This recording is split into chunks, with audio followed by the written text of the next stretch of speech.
தமிழ் நெஞ்சங்களே, இதயம் கனிந்த நல்வணக்கம். 10 பேர் போர் செய்யறதுக்கு தயாராக இருக்கிறாங்க. ஆனால் ஒரு தலைவன் இல்லைன்னா அவங்க ஜெயிக்க முடியுமா? பாருங்க, 10,000 பேர் படையில் இருந்தால் கூட ஒரு தலைவனை பொறுத்து தான் வெற்றி தோல்வி இருக்குது. நம்புவீங்களா?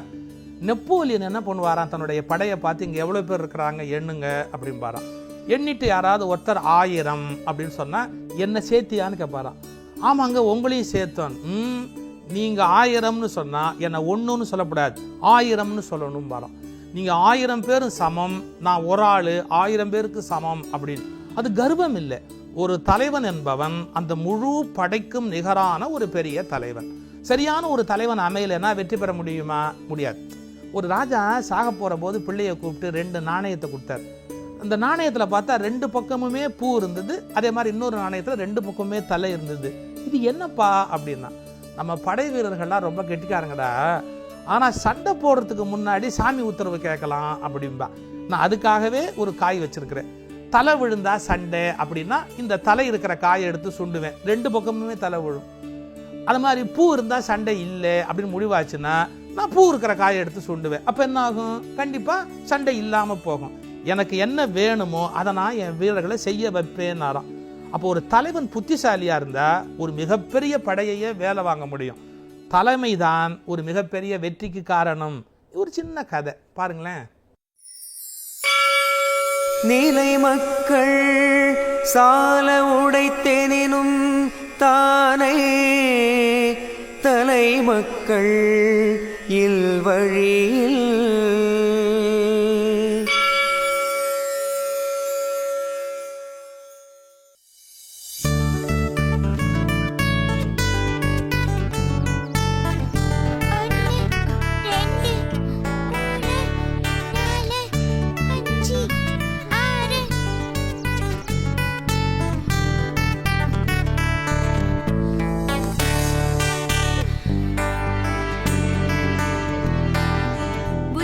அங்க பாரு, குரு வராரு. வணக்கம் குருவே. வணக்கம் குருவே. வணக்கம் குருவே. வணக்கம் வணக்கம். எல்லாரும் பயிற்சிக்கு தயாராயிட்டீங்களா?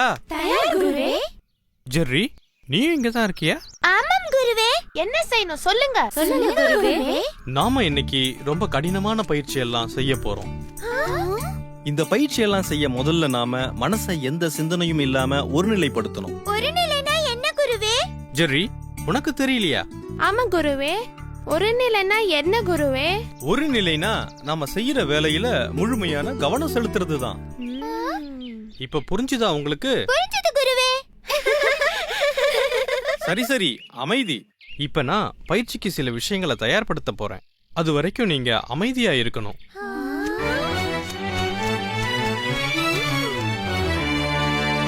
இவ்வளவுதானா? இதுக்கா இவ்வளவு பேச்சு? ஜெரி, சும்மா இருக்க மாட்டியா? இங்க பாரு, ரொம்ப நாளா எங்க கூட பழகிட்டேன்ற காரணத்தால குரு அமைதியா இருக்காரு. நீ அதிகமா பேசின அப்புறம் அவ்வளவுதான். மன்னிச்சிடு பூச்சி. பசங்களா, இங்க கவனிங்க. சொல்லுங்க குருவே. இப்ப நான் என்ன செய்யறனோ அதை நீங்களும் செய்யணும், சரியா? சரிங்க குருவே.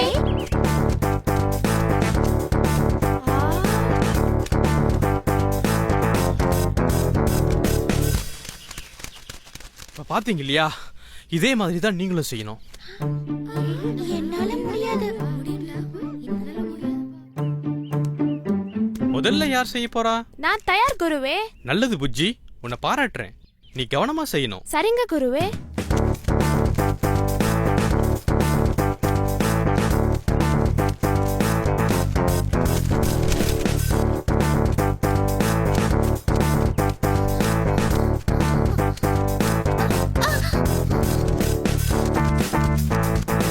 ரொம்ப அழகா செஞ்சீங்க.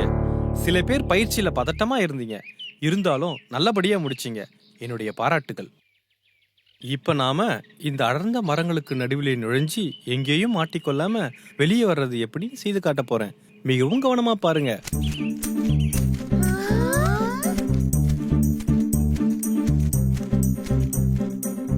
என்னாச்சு?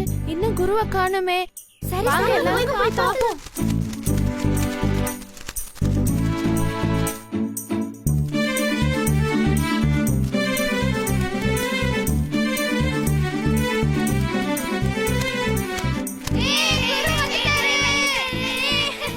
மன்னிக்கணும் குருவே. நீங்க இவ்ளோ நேரம் வெளியில வரலனதும் நாங்க பயந்துட்டோம். இது ஏற்கனவே செஞ்ச பயிற்சியை விட ரொம்ப கவனமா செய்யணும். ஆனா நீங்க ஒவ்வொருத்தரா போக வேணாம், 2 பேரா 3 பேரா போங்க. சரிங்க குருவே.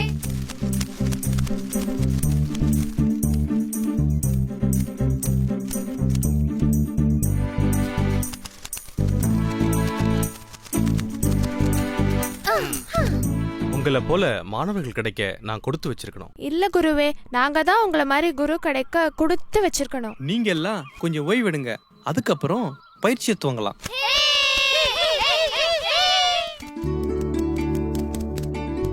சரி, உன் வலைக்குள்ள ஏதாவது உணவு வச்சிருப்பியே, கொஞ்சம் குடுடா.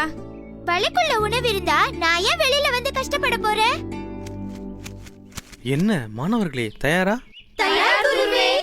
இப்போ உங்களை எல்லாம் 5 பேரா தனித்தனி குழுவா பிரிக்க போறேன். புஜ்ஜி, எல்லோரையும் தனித்தனி குழுவா நிற்க வை. மிக்கி இங்க வா.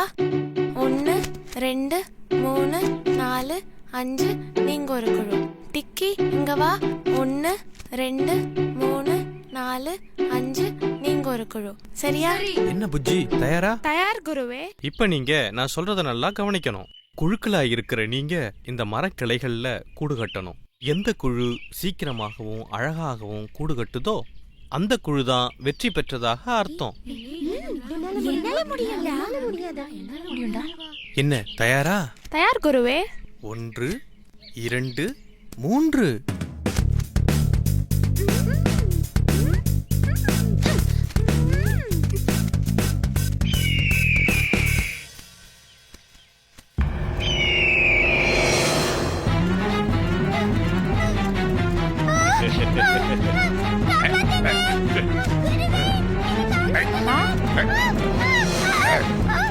மாணவ மாணவிகளா, நான் சொல்றத கொஞ்சம் கவனமா கேளுங்க. நீங்க ஆகாய விமானத்தை பார்த்திருப்பீங்க. அது போல நாம எல்லாம் ஒண்ணு சேர்ந்து அந்த கழுகை தாக்கினா அந்த கழுகு பயந்து ஓடிடும். நாம ஜெர்ரியை காப்பாத்திடலாம். என்ன, சரியா? வாங்க சேர்ந்து தாக்குவோம்.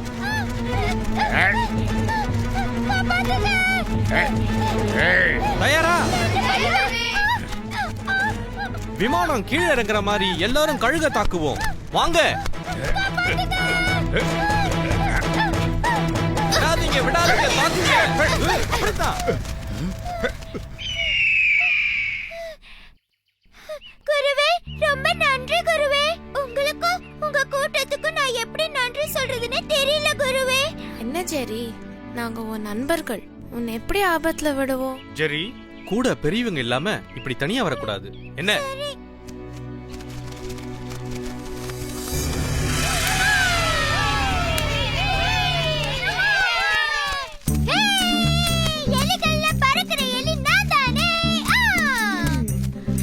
இப்ப சந்தோஷமா ஜெரி? புஜ்ஜி, இன்னும் ஒரே ஒரு முறை. ஜெரி, குரு வர நேரமாச்சு, நம்ம அப்புறமா விளையாடலாம். சரியா?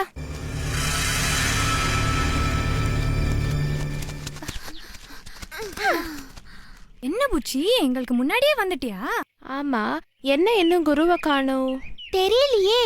எல்லாரும் மேலே வாங்க, குரு வந்துட்டாரு. எனக்கு முன்னாடியே எல்லோரும் தயாராயிட்ட மாதிரி தெரியுதே. இன்னைக்கு என்ன வகுப்பு குருவே? என் பின்னாலேயே பறந்து வாங்க. இன்னைக்கு உங்களுக்கு ஒரு வித்தியாசமான அனுபவம் ஏற்பட போகுது.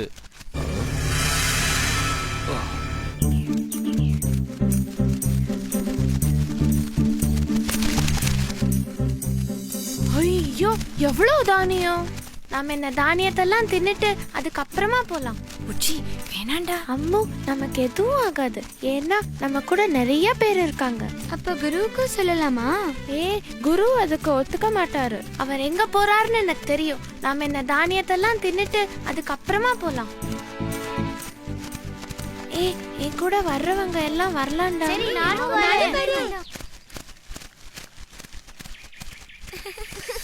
இவ்வளவு தானியத்தை பத்தி எவ்வளவு நாள் ஆச்சு?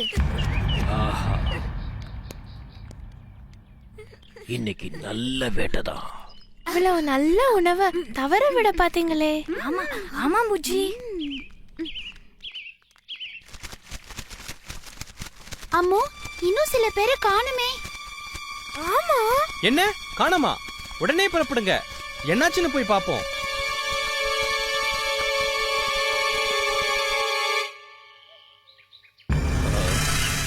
உடனே போயிட்டா அதுங்க பறக்க வாய்ப்பு இருக்கு. கொஞ்ச நேரம் பொறுத்திருந்து போவோம். சரி வாங்க வாங்க சீக்கிரம் போவோம். வாங்கப்பா. கால் காலிடுச்சு. பாருங்க வேணா வரா. பறக்க முடியல. நான் மாட்டிக்கிட்டேன். குருவே குருவே நாங்க இங்க இருக்கோம் பாருங்க. குருவே இது புச்சியோட குரல் மாதிரி இல்ல இருக்கு. வலையில மாட்டிட்டு இருக்காங்க. ஐயோ ஐயோ அங்க பாருங்க வேணு வரா. ஐயோ வாங்க காப்பாத்திடலாம். குருவே வராதீங்க. இங்க வராதீங்க குருவே வராதீங்க. பயப்படாத புஜ்ஜி, நாங்க இருக்கோம். உங்களை எப்படியாவது காப்பாத்திடுறோம். என்ன நம்புறீங்களா? என்ன குருவே இப்படி கேட்டுட்டீங்க? இன்னைக்கு எல்லாத்தையும் வராதீங்க குருவே. குருவே நாங்க தான் மாட்டிக்கிட்டோம். நீங்களாவது போயிடுங்க போயிடுங்க குருவே போயிடுங்க. வாங்க வாங்க. பயப்படாதீங்க, நான் இருக்கேன். கடவுளே, இன்னைக்கு யார் முகத்துல முழிச்சனே தெரியலையே. ஆஹா, குருவே உங்க வார்த்தையை மீறி வந்ததுக்கு எங்களுக்கு இது தேவைதான் குருவே. நீங்களும் ஏன் குருவே வந்து மாட்டிக்கிட்டீங்க? அழாத புஜ்ஜி. இங்க பாருங்க, நம்ம கடைசியா ஒரு பயிற்சி செய்ய போறோம். குருவே அங்க பாருங்க வேணு வரா. அங்க பாருங்க.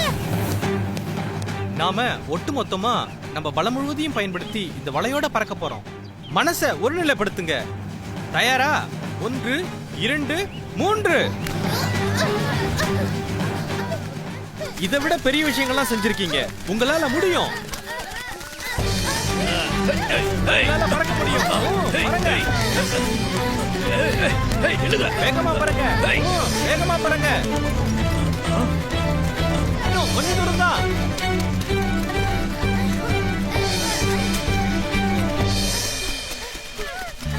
குருவே கால் நல்லா மாட்டிட்டு இருக்கு. வர மாட்டேங்குது. மெதுவா, அவசரம் வேணாம். மெதுவா. என்ன மன்னிச்சிடுங்க குருவே. பரவாயில்ல புஜ்ஜி. நாமெல்லாம் திரும்ப வருவோன்னு நினைச்சே பார்க்கலடா. வேடு நம்மள புடிச்சிருவானோன்னு பயந்துட்டேன். என்னாச்சு? அது பெரிய கதை. முதல்ல இந்த வலைய அறுத்து விடு. சரி.